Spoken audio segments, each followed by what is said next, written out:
When I think back on all the fears when I was pregnant, all of them dismissed except for one. The only test the state mandated was genetic. Looking for that extra chromosome. Hello and welcome to the If We Knew Then podcast. I'm Stephen Sachs. And I'm Lori Sachs. And today we are joined again by Mrs. Christina Aries, former principal of Liam's school. And she is going to speak to us about the brain today. Because Specifically middle schoolers. Middle school brain. Because part of my belief when it comes to Liam is that every brain learns differently and in their own time. And she knows a lot about the middle school brain, and we invited her here so we could have that discussion to help my brain, to help me wrap it around my brain and have a better understanding, which I think will help us support our son even better as he finishes up middle school and heads into high school. So without further ado, welcome, Mrs. Christina Aries. Hi, friend. Hello. Oh, my goodness. How are you? I'm good. How are you guys? Great. Great. It's so nice to see your face. Good to see you too. I love the background. Oh, yeah. Oh, new place. It's nice. New place. Yeah. Yeah, I think we're kind of close to each other. No, we're I think in Studio so. City. Yeah, we're on Yeah. I won't put this in the podcast. We'll take this out of the podcast. I'll make sure. We are at 1-1. Thank you, Stephen. No, Steven, because I guess at the last thing that he saw you, he said that you guys had moved and that We're pretty close. That we're pretty close. Yeah. Was that right after the fires? Yeah. It's funny how that has become a benchmark, like when you're talking about things, especially, as an Angelino. Yeah, absolutely. How close was the second fire to you guys?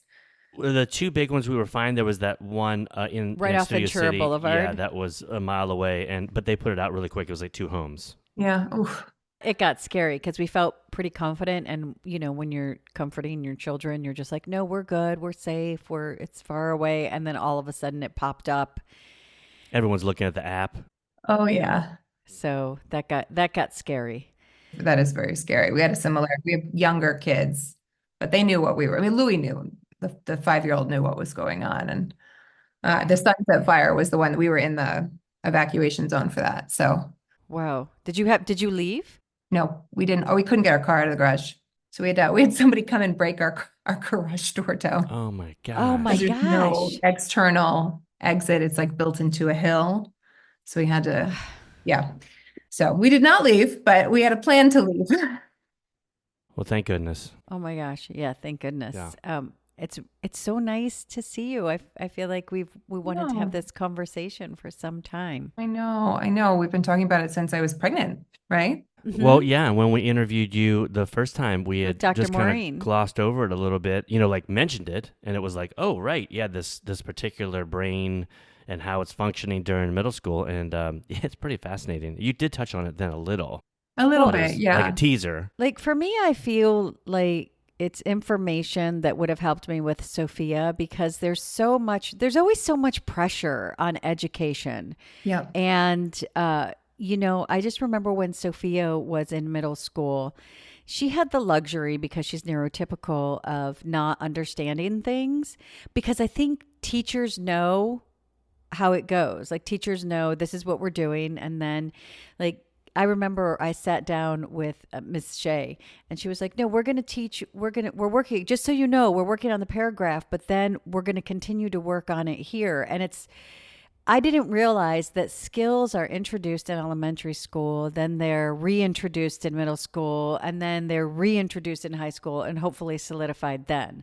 Like for me, I always had that feeling of, oh no, they have to get it right now because that's how it was presented. And, for the neurotypical student, what that can cause is, I think, shame and embarrassment and feelings of inadequacy, because if they don't get it right off the bat, and I understand there are some students that get it and, thrive, but if they don't get it off the bat, uh, it just carries so much. So having this information then would have really helped. Watching Sophia struggle with certain topics helps us support Liam, because we understand, hey, Liam's going to get it in his time. We're just going to keep reintroducing things. And I think that was kind of part of the conversation in that really relaxed way that made you go, oh no, this is the brain.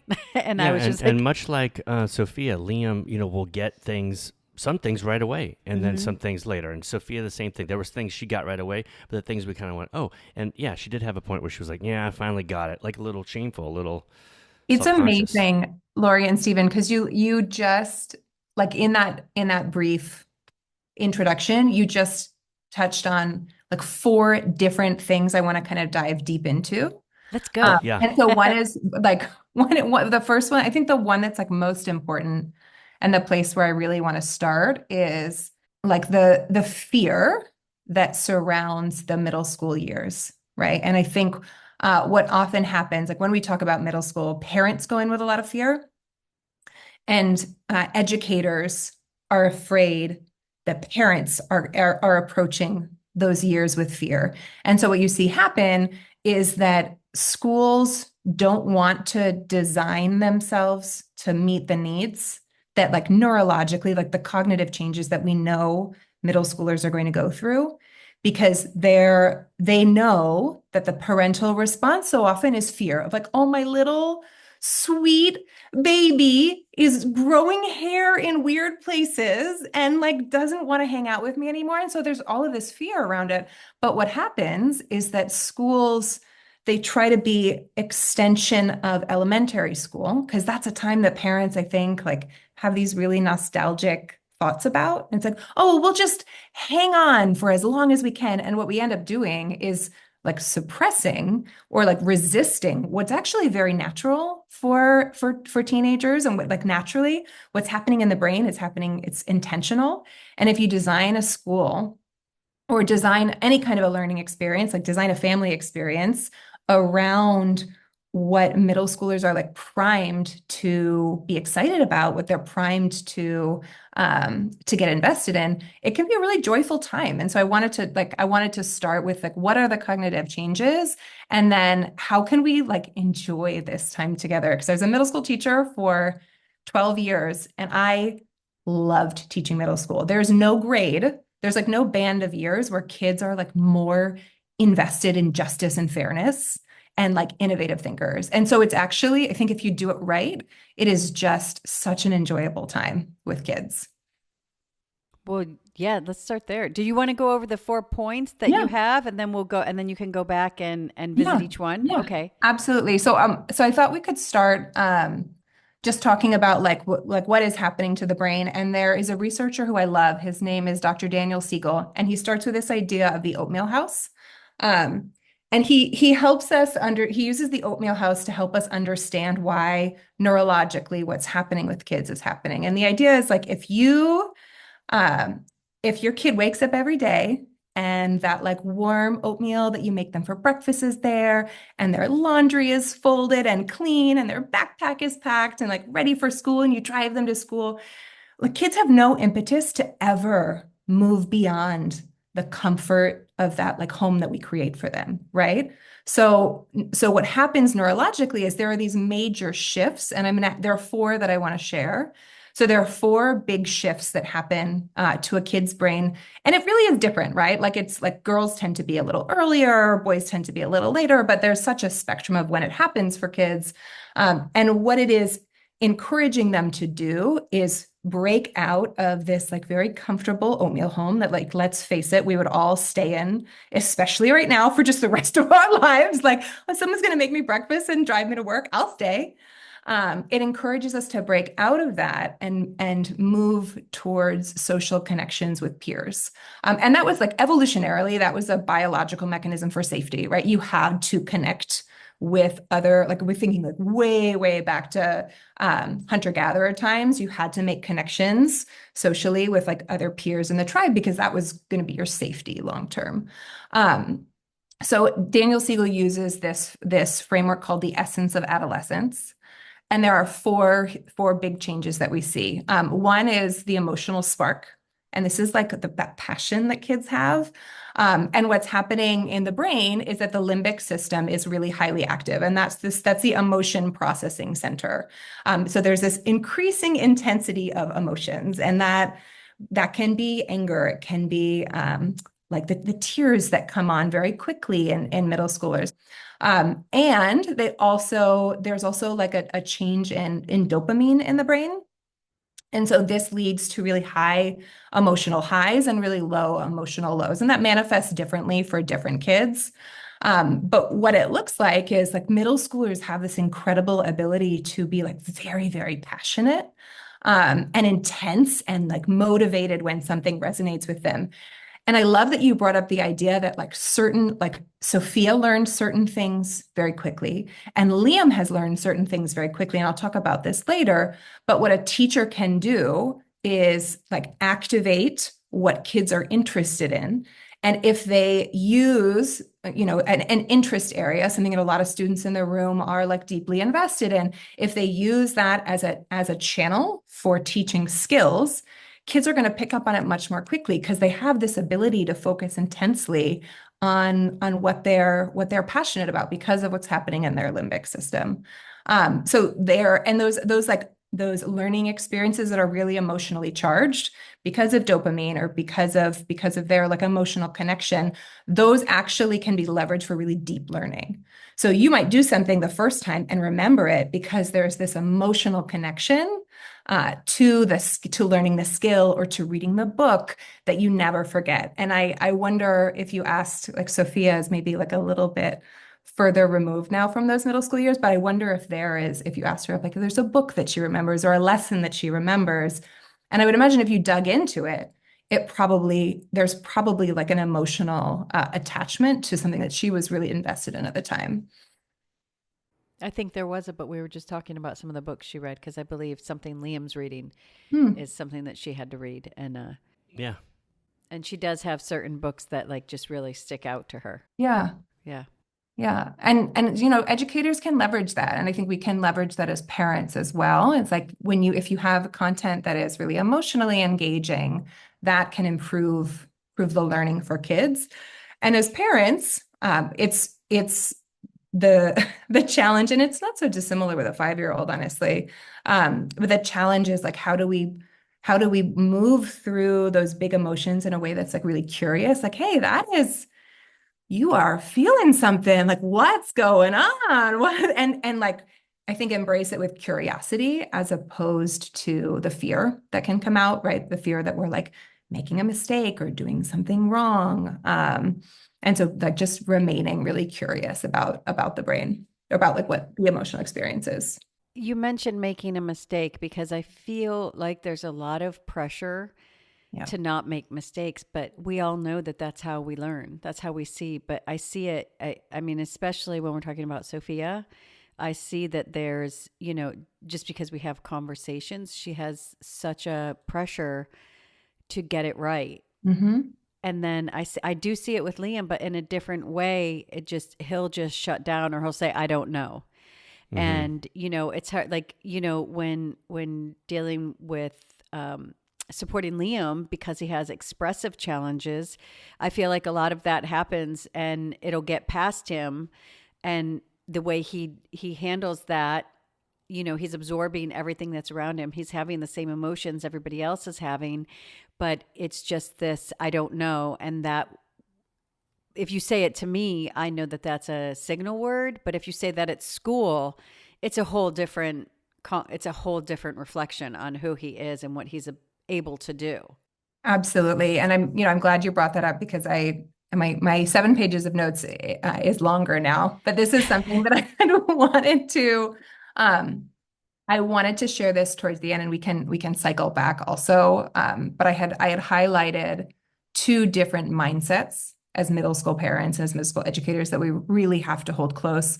And the second one that I wanted to share is growth mindset. And I'm not sure if you've read Carol Dweck's book called Mindset, which is just like how critical it is that we teach students to believe that their abilities and their intelligence can be developed over time with effort, with persistence, and how important it is that we give kids at bats and like really normalize error. So, by normalize error, I mean like celebrate error. Like I remember when I was a teacher, at like the first couple of times I would go overboard, be like, oh, I was like, thank you for making that mistake. Like you just gave us this incredible opportunity to do something as a class and like learn from, and you have to, with middle schoolers in particular, you really have to emphasize and like come back to over and over again how important mistakes are, because they have such a heightened sensitivity to social comparison, right? They are constantly thinking about,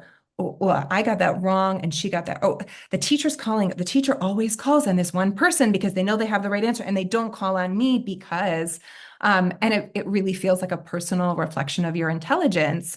And as educators, you can turn it into like, oh no, this is like mistake making is this incredible opportunity for us to grow together. But middle schools feel like they have the spotlight on them. So unless you normalize mistake making and make it like the thing that is celebrated, they're going to shy away from it because that social comparison is just like so ingrained in who they are.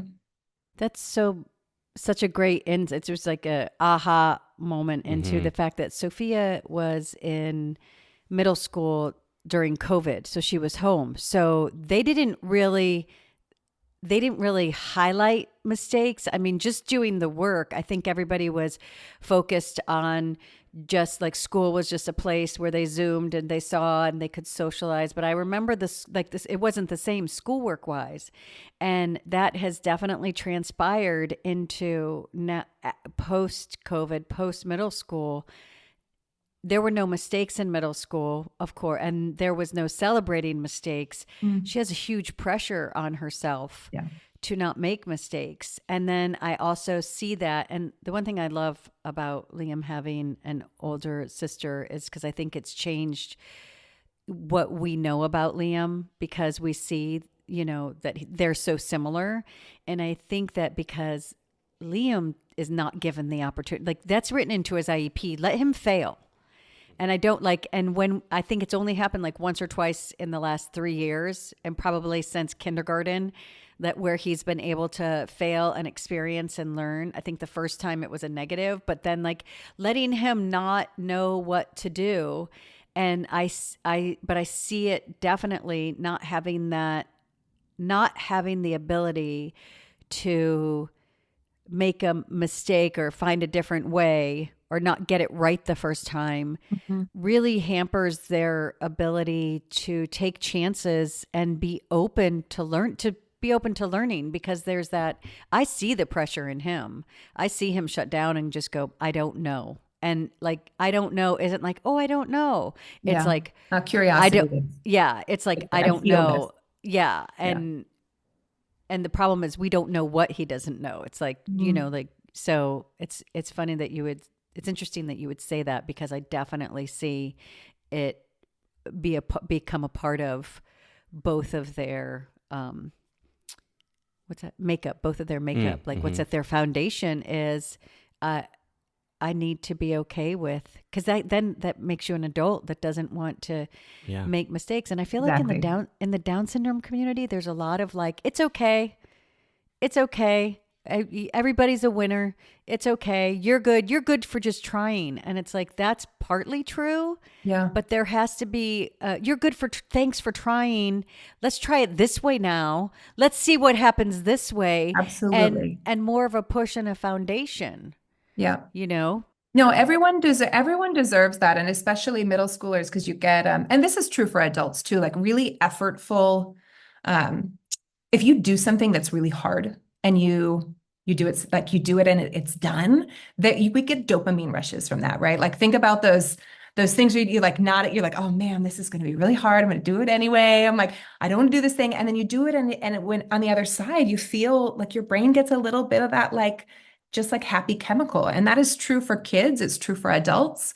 And I think what we can do as parents and as educators is just constantly model, like what are, I don't deeply know your personal lives, but I'm sure there are things that you do where it's like, whether it's cooking or gardening, where you can model like, oh man, like I tried this thing and it just didn't work. Like I tried to cook this quiche with a new kind of cheese and it like, what do you guys think? Does it not my best, right? Like next time I'm going to try this thing and that's okay. Like, we tasted it, it's not our favorite, and we're gonna try it a different way next time. Like there are these like little ways that we can model for kids, that we learn from mistakes. Like feedback is we know that really good targeted feedback is like one of the best ways to grow. And that has one of the biggest impacts on student learning. And I like to share this little tidbit that most middle school students get about approximately 1 minute a day of feedback. And if we could increase that 10 or 20 fold, the amount of like growth that we would see in kids would be, it would be incredible. So like helping kids to build those feedback mechanisms in themselves and take a moment to reflect and say, like, what went well there? What could I have done better? What do I want to try next time? But that all comes from really normalizing error and knowing that like, this is the first time of many that you're going to try this thing, right? I use the example often of driving because I learned how to drive as a 35-year-old who moved from New York to LA. And I did not do well the first time. Stakes were a little higher than middle school because I had an 8-month-old in the backseat. So I couldn't make a huge mistake, right? But I did after each time we drove, my husband would give me some feedback. I would do a little reflection and then we'd try again the next day. And it wasn't perfect the first time or the first like 25 times. But I do now have a license and, drive by myself in LA. So that growth was possible for me because I had somebody kind of like guiding me and giving me that really, really regular feedback. Yeah, that totally makes sense. And Sophia's going through that same thing too with driving. We're driving. Yeah, we actually added some extra classes with AAA for that exact reason. Because for me to sit with her and drive, I'm actually, I've driven for 40 years, but I am not sorry, 35 years. It was close, 35 years. You're aging yourself. You have but not. I've been driving since I was 15. In Louisiana, you could drive at 15. So I have a way of driving. Yeah. I'm getting around town, not in the way that is instructed, So I'm not a good instructor.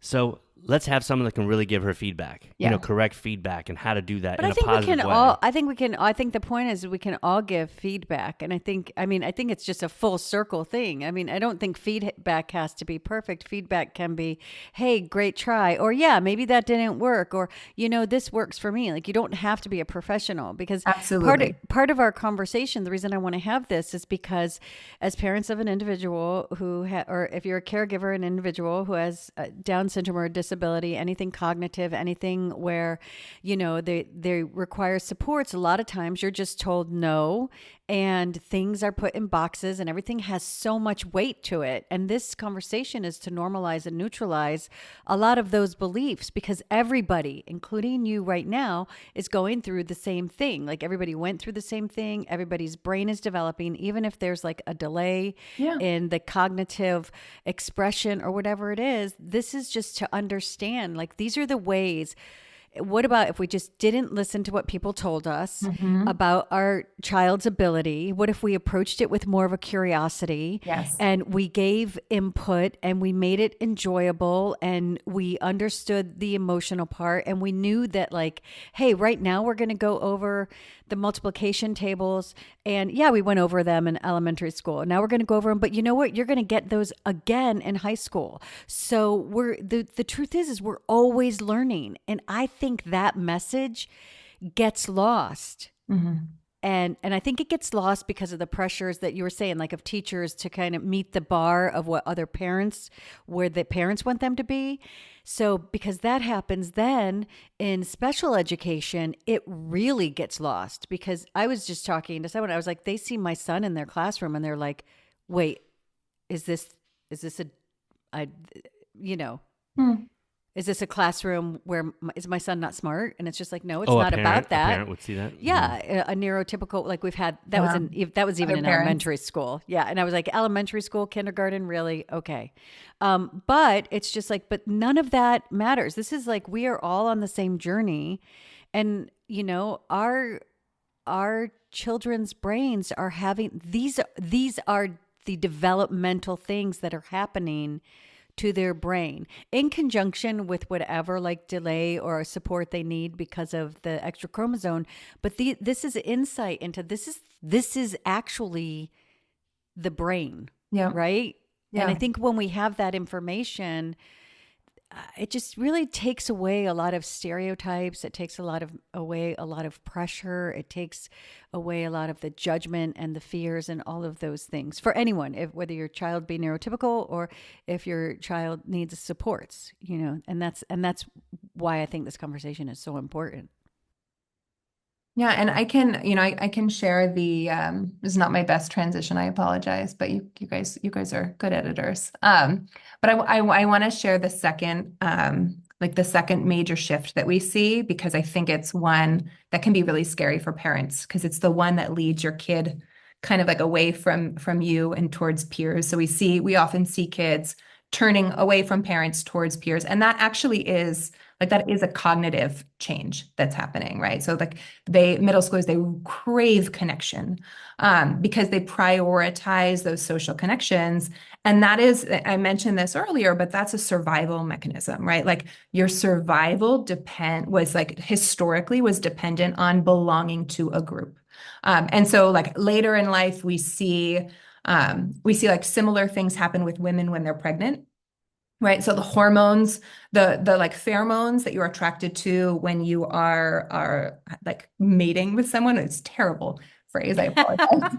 When you're trying to like reproduce, you're attracted to somebody who's like genetically and very diverse from you because it gives your child better chance of survival. But then once you're pregnant, your pheromones are attracted to somebody who's genetically very similar to you because that group belonging, that like evolutionarily speaking, that tribal belonging gave you a better chance of survival. Like people had a vested interest in their sister or their daughter or their cousin surviving her pregnancy at a time when you are weak. And I wasn't very weak when I was pregnant. I'm sure you weren't either, Lori, but you understand what I'm saying, like that group belonging. So we see the same thing happening in teenagers, and they're prioritizing these social connections because their survival historically, hunter-gatherer years, things are very different now. We're dependent on group belonging, and they actually like their oxytocin levels are rising. And so those peer relationships are more emotionally rewarding.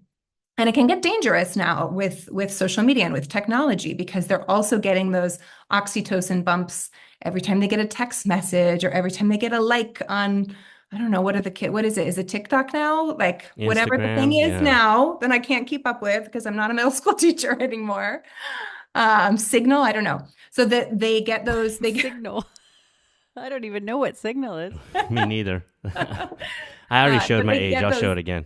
yeah, they get those like oxytocin bumps from that social connection, right?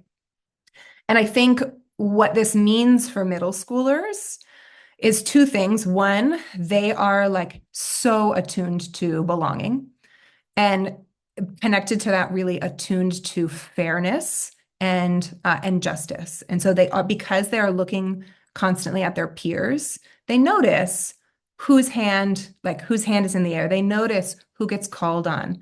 They're noticing so much who's wearing what to school. There's so much more that they're aware of because they're just giving so much more attention to their peers. And that can be channeled into pretty incredible lessons. Like I spent a lot of time, most of my, and that this wouldn't go over well with the current administration, but most of my lessons when I was a sixth grade teacher had a social justice angle, because as soon as you introduce that social justice, all the kids are like, what? Unfair?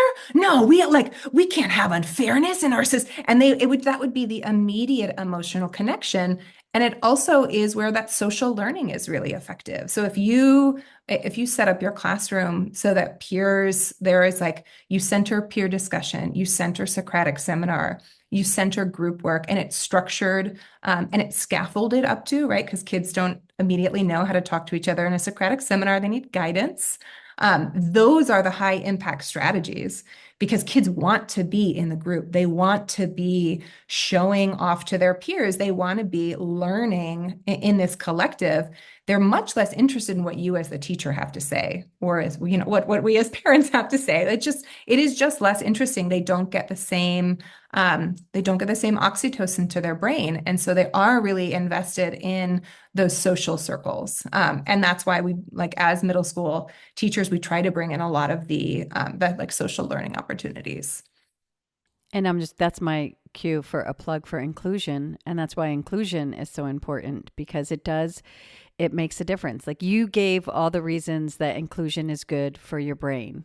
And, just having your student in there with their peers, it is just, there are more benefits. And there's, the benefits that we always talk about that are benefits but they're benefits for all the students. Because, in a time when they're looking at fairness, isn't that a great time to make sure they know what inclusion is, to make sure they know why someone would be left out and not included? I think that would be a great place for that understanding. And then, they carry that with them throughout their life, right? Mm-hmm.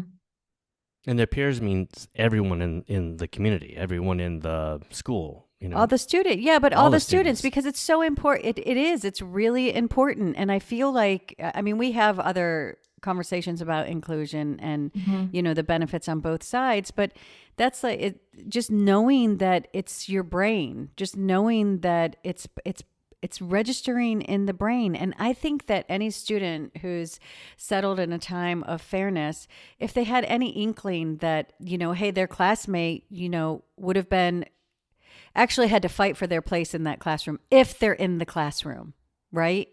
If they're actually included, if they're actually being educated.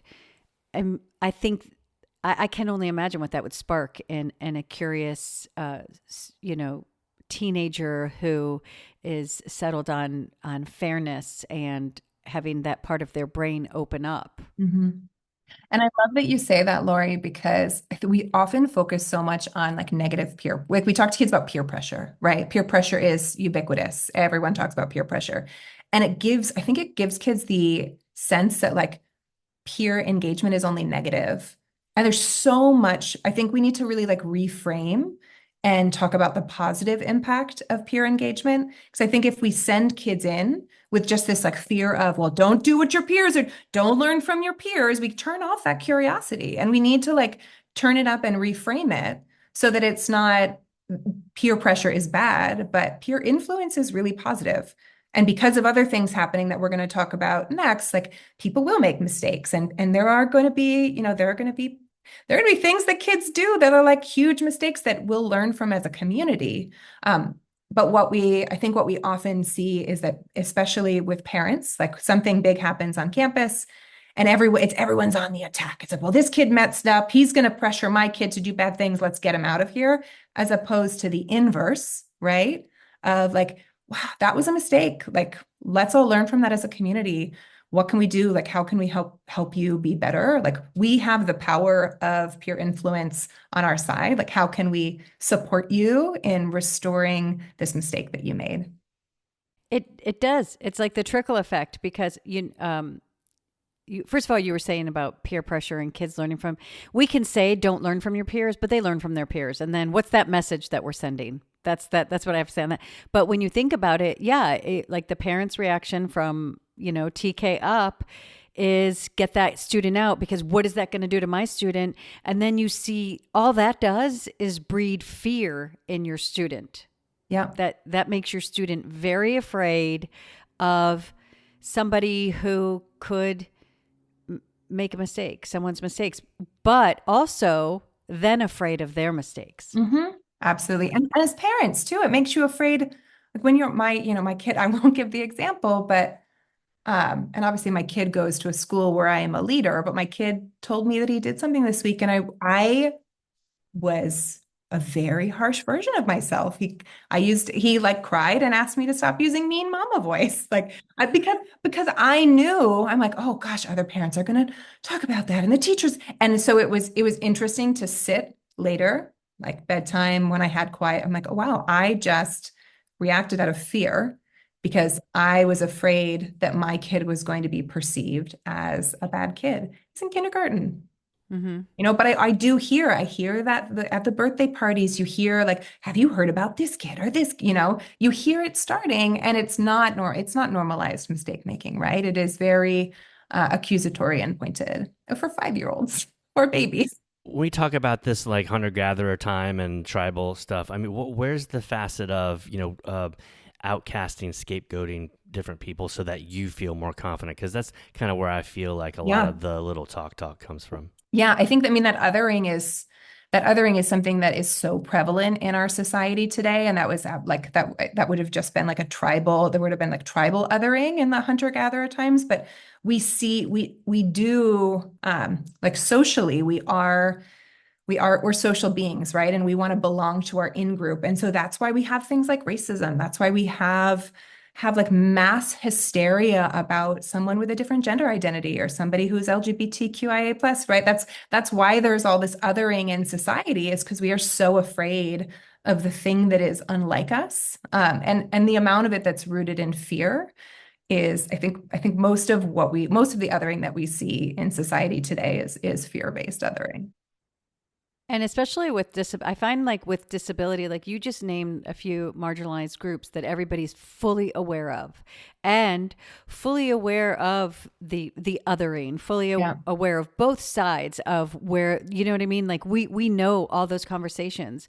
The trick with disability is it's not even a conversation yet. The othering is so normalized and so supported. And it's systematized. Yes, absolutely. And it goes like we have a really great interview with Ted Green, who did a documentary. And that was like my eye-opening moment. Cause I've always been like, where did this start?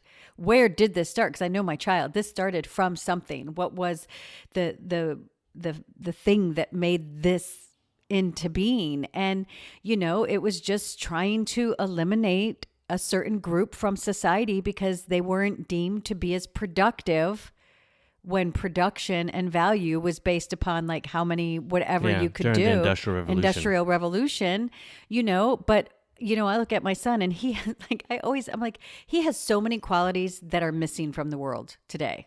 Like, and not in any kind of way that's just like, but like, I mean, just the empathy, just the connectiveness, just the, the strength and the fortitude.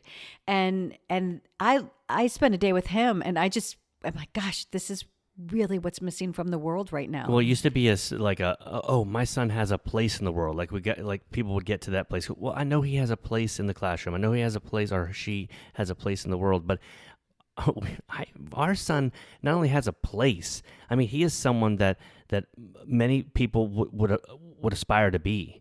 And many aspects of what he brings to his environment is something that you just don't. Is not common. You don't have that. And so, but I think it's more than just a place. But the metrics are still Industrial Revolution metrics. That we still have bells in schools.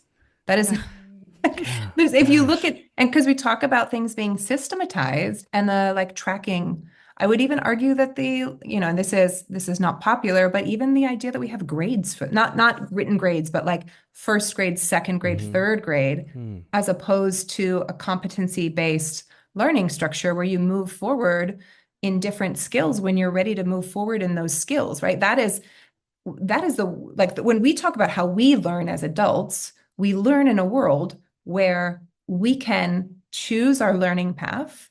And when we're ready, we get just-in-time learning. And then we move on to the next, right? There's so many, every single night, my husband's doing an hour-long, course on online to like move his skills forward. And that is the world around us. And yet we structure schools so that kids go to first grade and they learn these skills, and they go to second grade and they learn these skills, even though we know that kids are going to develop in some ways much faster than others, right? Like Liam is somebody who developed in empathy, I think, much faster than most of his peers, and can be a model for that. And then we have kids who like learn how to read before others or learn how to write. And why can't you progress and get your just-in-time learning in different subjects as needed? And so I'm a big proponent of that, like competency-based learning, where you move forward when you need to move forward.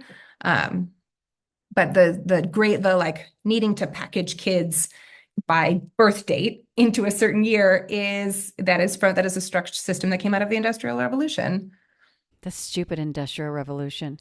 No, but seriously, it had all the wrong focus. And but you look back, like because, one of the things I try to tell people, like when I hear sound bites, I'll be like, do you know where that came from? Do you know what that sound bite is actually from? And most of the time the word or the phrase was spoken so long ago that now it kind of sounds nice. Take it all the way back to its origin, and it's dark. Yeah. And it's unkind, and it's not good. And that's for most things. Are that create limits were created out of fear. But you're talking about like having, grades and everything. I just want to say, no matter what constraints we put on humans, they still learn. They still learn in the way that you're saying.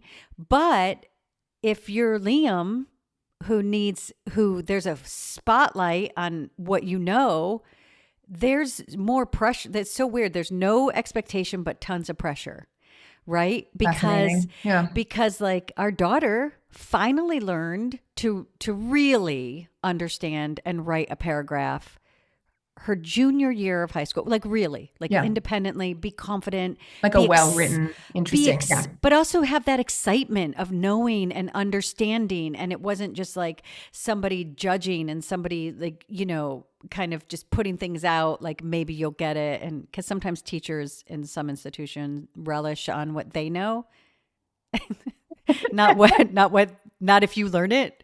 But she had that ability. And I think most humans are granted that grace, right? You'll have conversations like Sophia will be like, what did you read in high school? And I'll be like, I don't know. My teacher called us wasted flesh. Like, I don't, but I still passed and I got an A, right? So, like it's just not, that is how we learn that. And it's just not something that's granted to our community. It's not something that is, and I think because it does reflect poorly on institutions, or they feel like it does. It doesn't meet whatever benchmarkers they're supposed to meet, and then it becomes not about how they're doing it and the approach. It becomes about the other group. It becomes about, well, that's because he has a disability. It's like, no, that's not what it's about. And it's interesting because the limbic system, right, like your emotional response system of your brain is very sensitive to stress. So if you're in a high stress situation, you're actually much less likely to both like make a good decision and also deeply learn something, right? You need, in order to be, and I love the book Flow by Mihaly Csikszentmihalyi. I don't know if you've ever read this book, but it's about the psychology of optimal existence. And in order to like deeply, deeply learn something, you have to be in a low stress, high challenge environment. So you have to be challenged. You have to have like enough challenge so that it's the appropriate amount of challenge for you, so that you're not bored, you're not anxious, you're just like right in he calls it your flow, right? And I think usually if you ask somebody like, what's your flow state?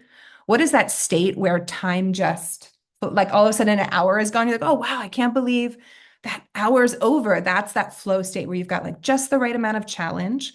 But the stress is low because when you have high stress, your limbic system is not in a place where it can deeply learn. So for a student who's in, I think you said like a low challenge, high stress environment, that's actually exactly what you don't want for really deep learning. That is the antithesis of a deep learning environment. We want that high challenge, low stress. So like, hey, we're going to try this. We're going to try it again next week. And we're doing it again the week after. So like, let's give it a go. Let's see what happens. Let's have an at bat. But there's that fear, right? There's the fear from students about the spotlight being on them. There's that fear that we've talked about from parents of like, my kid isn't performing or he's in this class. And then there's also this fear from the teachers of like, well, all of my kids need to have a 3 by the end of the year. And so we just put like all of this inappropriate pressure on everyone in the room. And the results are, what we see nationally, which is kids are getting worse at reading.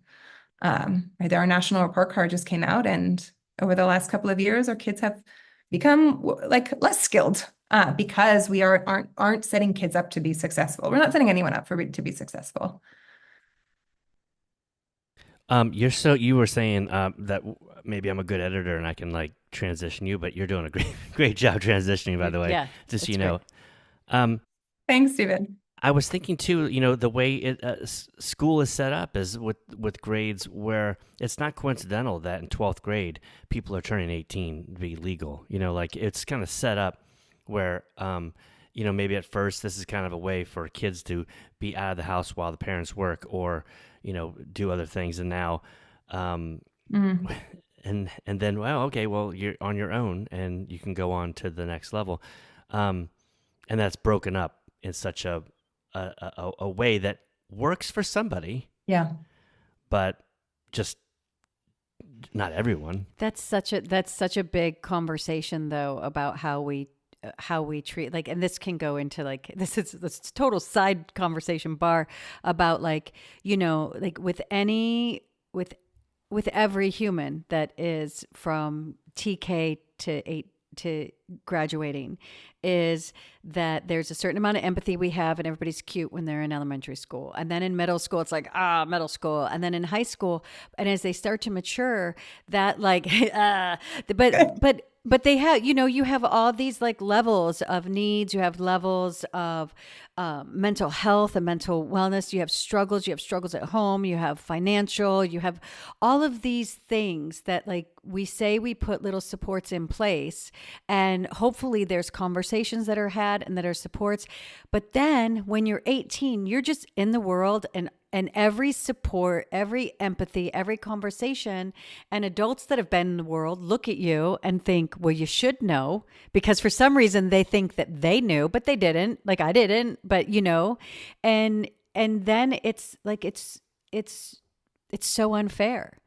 Because when they're 18, they also believe when you say you should know, that they should know.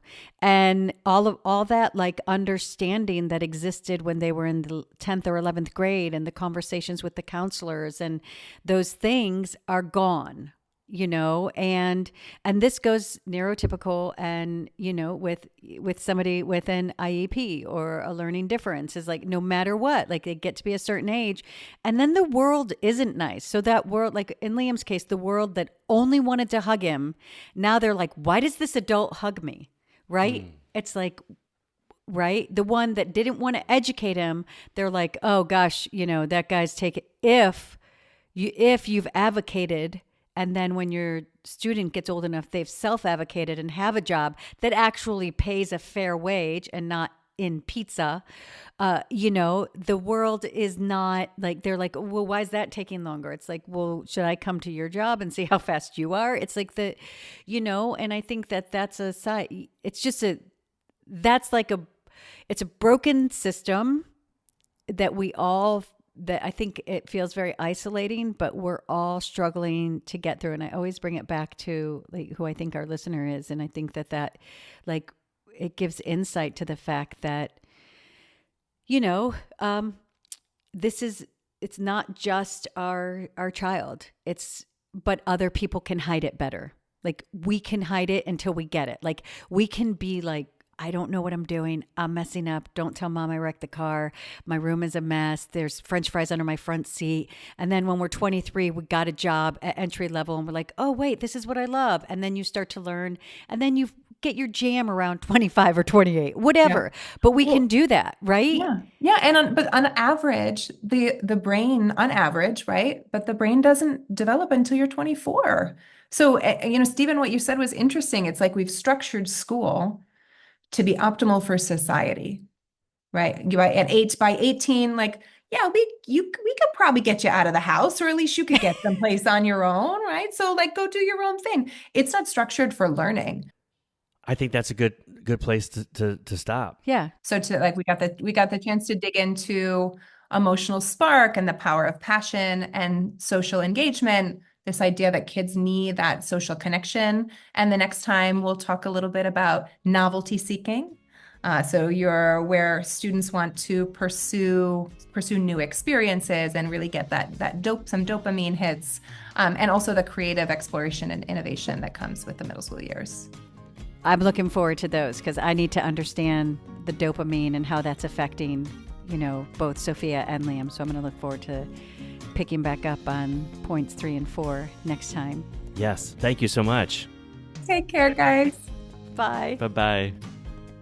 Please follow us on Twitter at If We Knew Then Pod, and you can drop us a line on our Facebook page at If We Knew Then Pod, or visit our website, ifweknewthen.com, to send us an email with questions and comments. And you can join our mailing list there and get alerts of future podcast episodes. All these links will be added to this episode's show notes. Thank you again, and we look forward to you joining us on the next episode of If We Knew Then.